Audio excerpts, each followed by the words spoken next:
Engenharia sem sapatênis, o podcast semanal da Fundação Para-Raio, o autodeclarado mais completo escritório de engenharia, arquitetura e urbanismo do universo. Com a margem de erro do Ibope.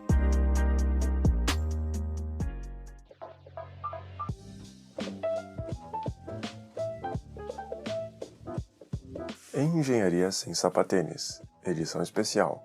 Os maiores erros da engenharia, parte 2. Porque às vezes o exato não é tão exato assim. E assim como na parte 1, Alencar Fardim, engenheiro civil, e arquiteto Cândido. Vamos lá? Esse bloco é um oferecimento de Seu Carro, que você vai vender para comprar uma licença de AutoCAD por 1 ano inteiro. Então vamos falar de coisa boa. Vamos falar de catástrofes nucleares. Então, Alencar, o que tu tem de bom para nós? Vamos começar então falando das catástrofes nucleares. Durante a minha pesquisa aí, tentando achar os maiores desastres da engenharia, os maiores erros para fazer esse episódio, também fazer as postagens do Instagram, que essa semana é especial de erros da engenharia, não tem uma lista que escape que não fale do desastre de Chernobyl, né? Todo mundo sabe, conhece essa história e tal, mas não é muito claro o que aconteceu lá, né? O que levou a essa explosão e quais foram os erros. Se acredita que foi uma sucessão de erros, né? Mas o que exatamente aconteceu? E tem gente que fala uma coisa, tem gente que fala outra, enfim. Mas uma coisa certa é que em todas as listas de erros da engenharia sempre tem os desastres nucleares e o que encabeça isso é o maior da história, que é o de Chernobyl, né? Então já vamos começar homenageando aí o pessoal da Ucrânia. Porque a União Soviética nunca foi de fazer coisa pouca. Inclusive uma coisa que se fala aí desse desastre de Chernobyl é que é como os governantes da extinta União Soviética, depois que aconteceu, tentaram por um tempo abafar o caso, né? Não alertar outras nações. E isso, no fim, pode ter trazido mais consequências piores, né? Depois, se eles tivessem tomado alguma atitude mais cedo e tal, eles tentaram abafar, daí outras nações aí, através das suas usinas nucleares, conseguiram verificar no ar a presença de radiação fora do comum e começaram a questionar os governantes da extinta União Soviética, e eles por um tempo tentaram abafar o caso, mas depois não tiveram outra escolha a não ser abrir o jogo. Tentaram por algum tempo não evacuar algumas cidades, principalmente a cidade de Kiev, né, que era a capital, não foi evacuada. Enfim, isso aí pode ter afetado mais gente do que precisava na época, né. E até hoje se lida com as consequências desse desastre aí. Toda a região lá ainda vive uma zona de exclusão. A cidade de Pripyat, né, que é a cidade que foi construída ao redor da usina, até hoje ela é deserta, tomada por mato, e a natureza acabou florescendo ali, né? A natureza, animais, plantas, tudo mais, justamente pela ausência de interferência humana, porque o local é isolado até hoje, né? Embora não seja um retrato completo da realidade, para quem quiser conhecer um pouquinho mais, tem uma série da HBO chamada Chernobyl. Foi feita no passado. Ela tem 5 episódios e mostra que, embora um pouco com liberdade poética, os produtores acabaram mostrando o que aconteceu em Chernobyl. Então, para explicar para você que está ouvindo a gente o que aconteceu, a União Soviética tinha um design próprio de reator nuclear chamado de RBMK. E esse desenho dos soviéticos usava grafite ao redor do urânio, sendo resfriado por água o sistema. Quando essa água evapora, a reação de fissão aumenta. Então, em 1986, durante um teste de segurança, a água de resfriamento ferveu e o reator 4 da usina entrou no estado que eles chamam de criticalidade. Aí o vapor da água fervida detonou o reator, o teto e o prédio. Um strike completo. A partir daí foi só desgraça.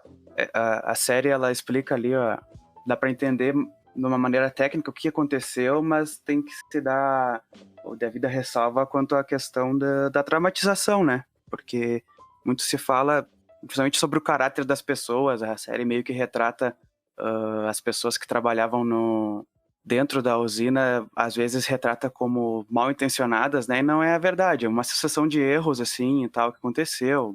Tem muito mistério por trás disso, mas a questão técnica do que aconteceu dá para entender muito bem ali. E é isso, né? Como tu estava falando, a água aqueceu porque esse sistema desse tipo de reator, ele tinha muita instabilidade quando estava operando em baixa potência. Justamente quando ele estava em toda a sua potência, ele era seguro.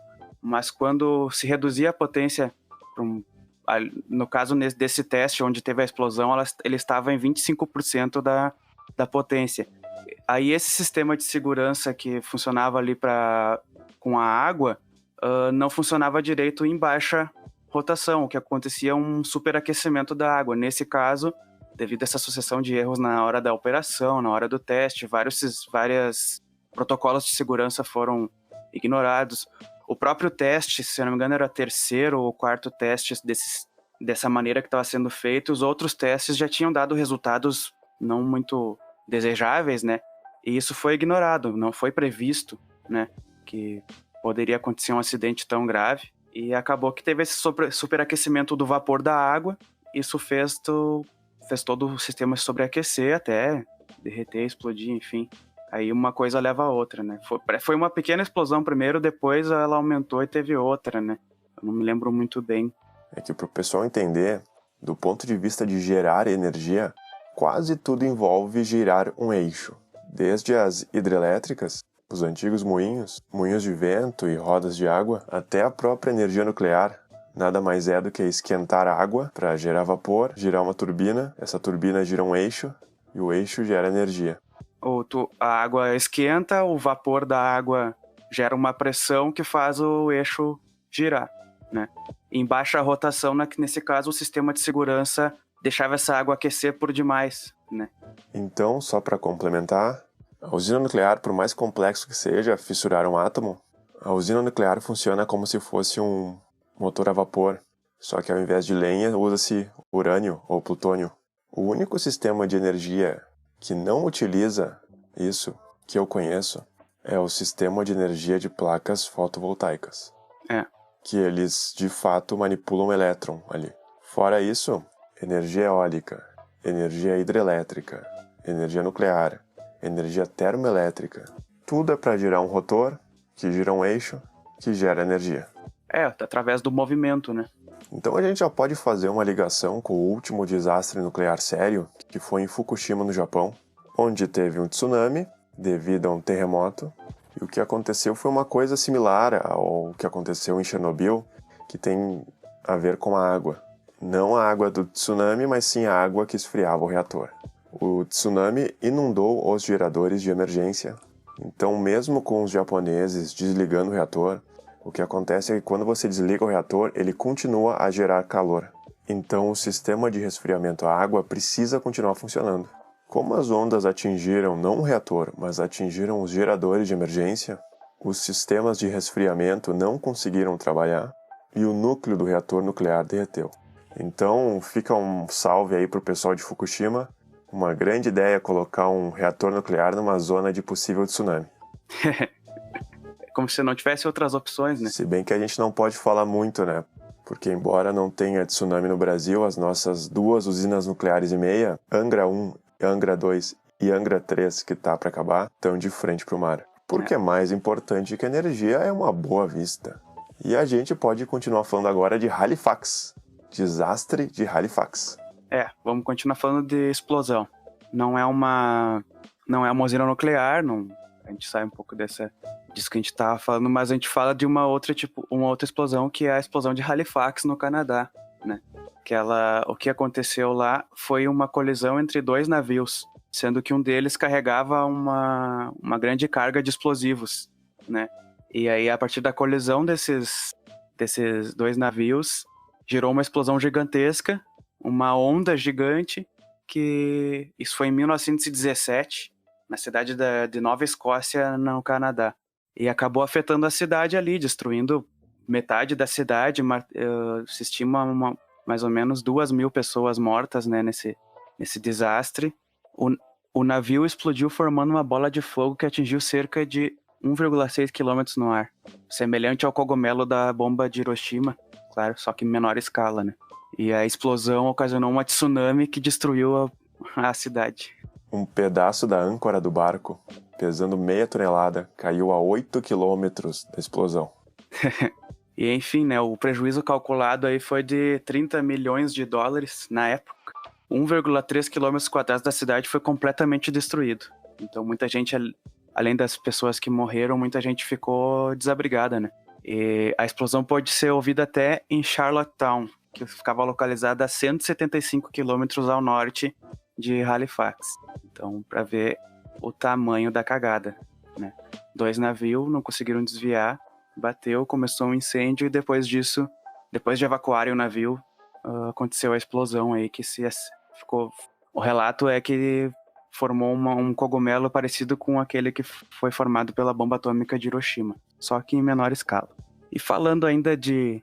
Não é exatamente uma explosão, mas achei muito interessante isso, que eu não conhecia essa história do desastre do melaço em Boston, conhecido como o Grande Dilúvio de Melaço ou a Grande Tragédia de Melaço de Boston, que ocorreu em 15 de janeiro de 1919, foi 2 anos após Halifax, no caso, lá nos Estados Unidos, nesse caso, no estado de Massachusetts. Melaço, para quem não se lembra, os americanos usavam no lugar do açúcar. Se a gente for na colônia aqui na Serra, a gente compra melado.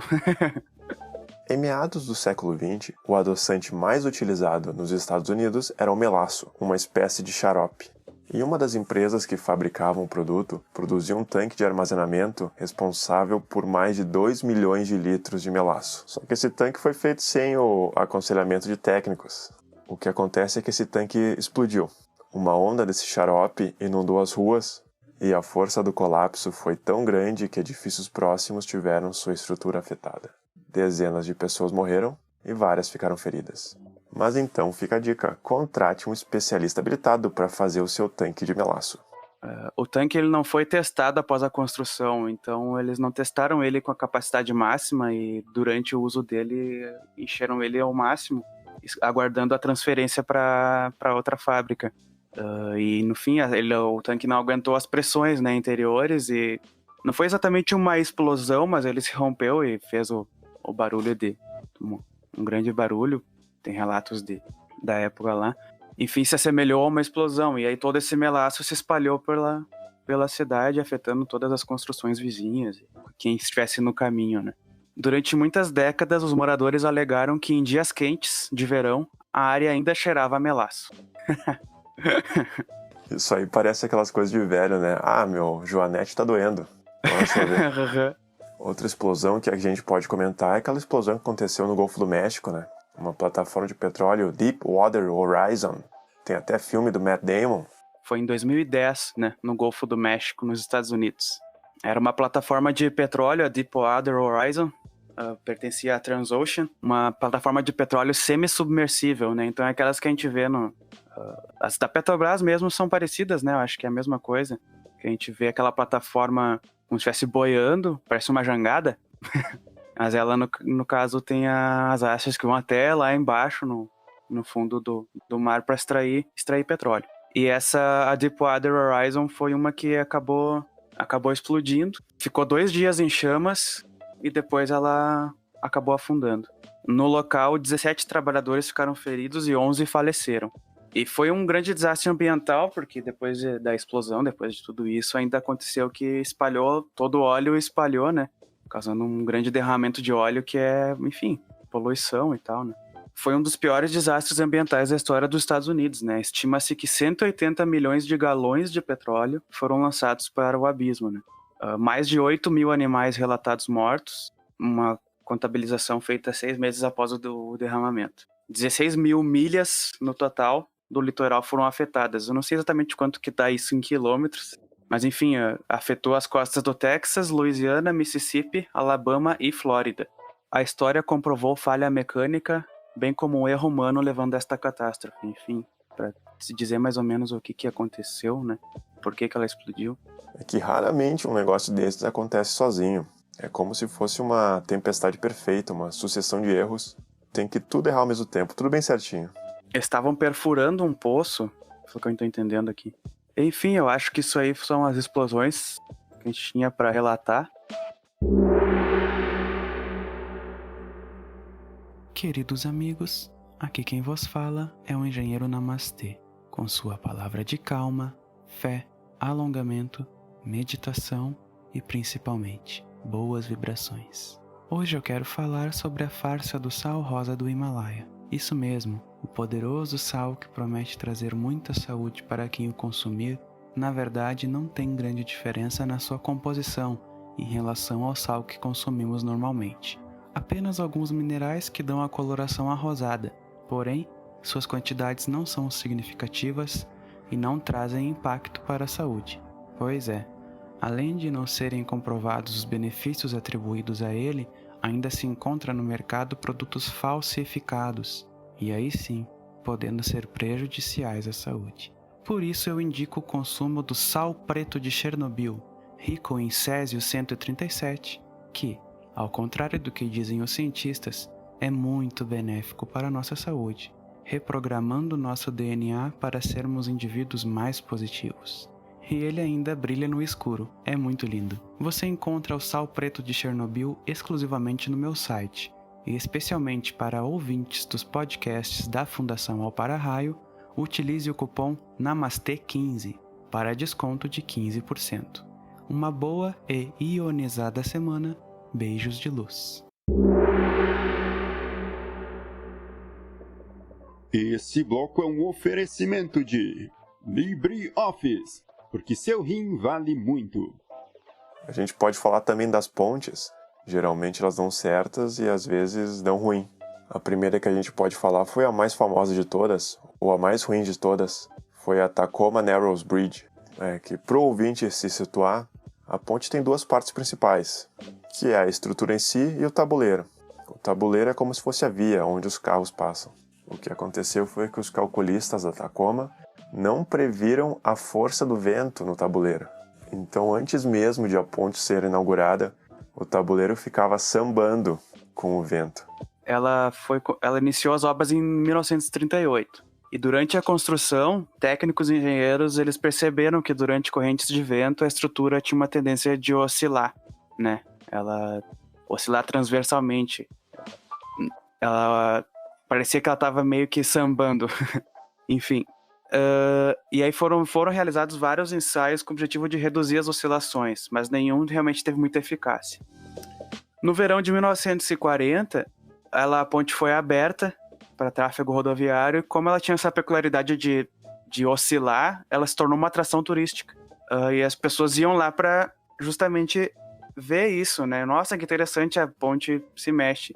E aí, 4 meses após a abertura, a estrutura acabou desabando, ela começou a oscilar, aí começou a oscilar demais, né?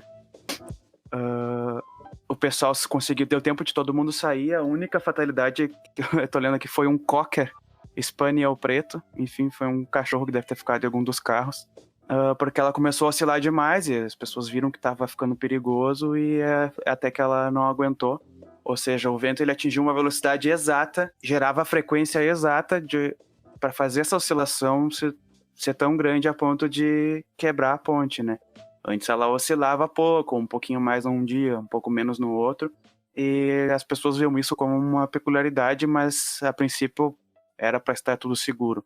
Mas no momento que a velocidade do vento atingiu a velocidade certa, exata para ser a frequência certa de rompimento, conforme a oscilação acontecia, o vento batia e fazia a oscilação ficar cada vez maior.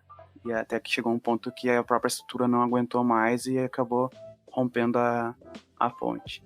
Enfim, para quem quiser entender, o ouvinte que quiser entender como é que é essa oscilação transversal, no post do escritório de ontem no Instagram, a postagem foi feita sobre esse desastre de Tacoma. Desastre não foi tanto desastre assim, porque ninguém se feriu e tal, foi mais um desastre Pro ego dos calculistas. Financeiro, digamos assim, de ter que reconstruir a ponte. Mas um grande erro aí que ficou na história, a ponte é famosa porque ela caiu. É isso aí. Mas aí foi um grande aprendizado para os engenheiros, que o vento importa em pontes. As pontes depois, até as pontes anteriormente, se você olhar nas imagens, você vai ver que não tem nenhum método para fazer o vento passar por dentro do tabuleiro. As pontes, geralmente metálicas, elas têm umas treliças em que o vento passa dentro da ponte. E ali não, ali parece uma laje de concreto, uma platibanda ainda para facilitar a vida. E aí o vento pegou e jogou no chão. mas depois eu acho que mais nenhuma aconteceu. Isso ficou bem icônica. Por falar em ponte, a gente pode passar por uma ponte bem interessante, que é a ponte de Sydney, na Austrália, que é chamada de Harbour Bridge, que até onde eu sei é a maior ponte em arco do mundo. A estrutura dela vai de um ponto ao outro das margens. Uma coisa interessante é que ela foi feita sem os contrafortes. Se você olhar na ponte, você vai ver que na ponta de cada ponte tem 2 estruturas, 2 prédios ali. A impressão que dá é como se fossem uns contrapesos para ficar mais sólida a ponte. A questão é que a ponte foi feita sem aquelas estruturas. Só que o pessoal de Sydney olhou para a ponte e não levou muita fé nela. Aí eles resolveram contratar um arquiteto, desenhar esses contrafortes só para dar aparência de estabilidade. Até hoje estão lá. Chegaram a fazer um museu dentro, mas não tem nenhuma função estrutural, é só para o pessoal se sentir mais seguro. E em Londres também, nesse caso é uma passarela, né, uma ponte. Ela foi construída em uma ponte só para pedestre, né, uma passarela construída em junho de 2000. Ela une o Museu Tate Modern com a margem norte próxima à Catedral de St. Paul. Então ela atravessa o rio Tamisa. É uma estrutura de 350 metros de comprimento e ela tremia de uma forma preocupante quando se caminhava sobre ela, mais ou menos do mesma coisa que aconteceu com a Tacoma.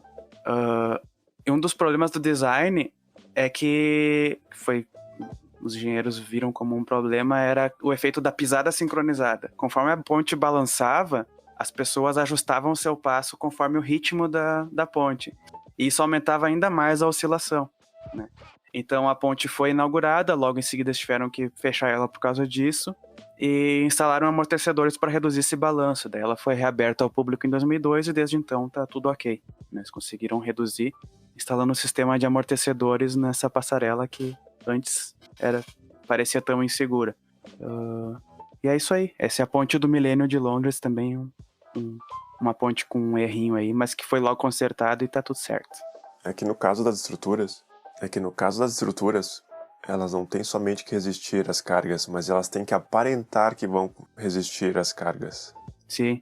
Por exemplo, quando aviões têm turbulência. Nenhuma turbulência na história derrubou um avião. Então por que os pilotos tentam evitar? Porque é desconfortável para as pessoas. Por eles passavam reto mesmo. É isso que, por exemplo, aqui no Brasil, a norma de desempenho trouxe, né? Algumas exigências quanto a isso, a questão do conforto, que hoje em dia a NBR 6118 de cálculo estrutural, entrar um pouco na minha área, ela teve revisão, a última revisão foi em 2014 e ela visa atender melhor alguns requisitos de conforto, principalmente de vibrações, de tremores, então conforto visual, conforto sensorial, justamente para a estrutura mesmo ela estando segura, ela precisa parecer que realmente está segura. Então, se tu tá digamos assim, num prédio alto e tu percebe uma certa oscilação dele, pode ser que ele não esteja com problema estrutural, ele esteja resistindo muito bem. Só que pro conforto do usuário, parece inseguro, visualmente, sensorialmente, dizendo assim. E é esse o caso dessas pontes aí também. No caso, elas podiam até estar seguras, mas para a visão dos usuários ela não estava. Então, foi esse caso da ponte de Sydney, e já a ponte do Milênio, como ela oscilava bastante, teve realmente o medo de que a estrutura poderia um dia acabar sofrendo algum dano, né? Mas aí, com o sistema de amortecedores, aí foi tudo resolvido. Por último de pontes, nós podemos falar sobre a ciclovia Tim Maia, no Rio de Janeiro. Aconteceu que ela virou. A parte que ficava suspensa ali, deu uma ressaca no mar, uma onda bateu por baixo, a ponte não tinha sido projetada para aguentar ondas que batem por baixo. Ela era simplesmente apoiada, né? Ela era só apoiada, como se ela fosse solta. Por uma força que viesse de baixo, ela não tinha nenhuma resistência. Ela acabou desconectando, né? E caiu. Correio da Fundação.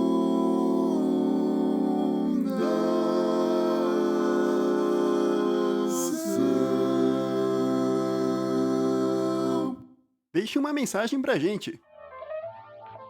Então vamos inaugurar um quadro chamado Correio da Fundação. A cartinha de hoje é do Gabriel Fonseca Brutomesso, advogado de Porto Alegre. Meus amigos, eu ouvi o podcast. No podcast vocês falam que não tem como ir para a Itália e não tirar uma foto segura da torre, pois eu digo a vocês que eu não tirei. Ele parece eu que fui pra Austrália e não tirei foto com canguru. Mas voltando. O Gabriel comenta que a verdade é que a Torre de Pisa acaba ofuscando uma coisa muito linda que tem ao lado. Toda a catedral na Itália é acompanhada de uma torre e de um batistério. E esse batistério é uma obra-prima de engenharia. Sério, tem uma acústica fantástica que cantores amadores entram e fazem exibições. Então, a Torre de Pisa é um erro de engenharia que acaba escondendo um grande acerto. Enquanto todos ficavam fazendo aquela foto clichê com a torre, pouquíssimas pessoas entravam no batistério. Ele também enviou um vídeo de pessoas cantando no centro do batistério e aquilo é praticamente uma concha acústica. Muito interessante mesmo. E muito bonita a reverberação do som. Então, obrigado ao Gabriel pela cartinha e fica a dica para quem for para Itália. Além daquela foto clichê, vocês podem cantar no batistério centenário, tipo um karaokê da Igreja Católica. Olha aí o Papa lançando moda. Mande sua cartinha para nós nas redes sociais que nós lemos aqui no ar. E o salve do episódio vai para Mafei Engenharia, que comentamos no episódio passado sobre eles, quando consertaram a inclinação dos prédios de Santos. E a Fundação gostaria de agradecer o Dr. Alencar pela sua presença, foram muito bons insights nesses 2 episódios. Valeu, obrigado a todos pela paciência e estamos de volta aí, logo mais outros episódios. Aqui é o Arquiteto Cândido e até a próxima.